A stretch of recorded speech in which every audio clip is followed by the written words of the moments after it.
So here we have the King and Charles cabinet hardware jig. Here we have the Sun-Kini cabinet hardware jig.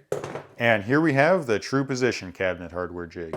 Now, all three of these jigs have the same function, but there are a few differences that I want to point out. And we're going to see if this one is actually worth the price. Starting off, the King and Charles and Sun-Kini jigs are exactly the same. The only difference is going to be the case they actually come in. The King and Charles jig just has this soft zipper case and everything easily fits inside. And then the Sun-Kini jig has this hard case. Oh, and the Sun-Kini jig also comes with a 5mm drill bit. Anyway, the deciding factor on these would be whether you want a hard case for your jig or a soft zipper case. So now let's take a look at this True Position jig. And this one also comes in a hard case, but it's much bigger, so you can actually put the whole jig in without having to take it apart. It also has this box here with a few different parts in it, and you can fill this up with whatever you want. And then it comes with one 5mm drill bit and a couple spots for some more. And if you buy one of the kits for this, it'll be stored in the top here. Alright, so taking a look at both of these, there's not too much of a difference. They're both made of pretty thick aluminum, have inch and millimeter markings, and have all the same sliders. The True Position jig has these magnets that you can use to cover up the holes you're not using, and these feet you can screw into the back to kind of level the jig out when you're using it on a shaker style drawer like this with raised edges. Now, one difference that's actually a pretty big difference is this is actually screwed in so it won't slide. Whereas on this one, you can slide it over, and that lets you use this on a much wider drawer while still being able to use this stopper. As you can see, that's a pretty big difference. This can do more than double as wide. Now, the only other difference with this True Position jig is that it's made in the USA, where this one is not. And honestly, the added convenience of just being able to put it away like that, and the couple extra parts here, just isn't worth the huge price tag for me. And that's not even mentioning that this True Position tool case takes up about 3 times the amount of space as the Sun-Kini case. So taking all that into consideration, this Sun-Kini jig is a clear winner. Or if you prefer a soft case over a hard case, then this King and Charles jig is the one for you.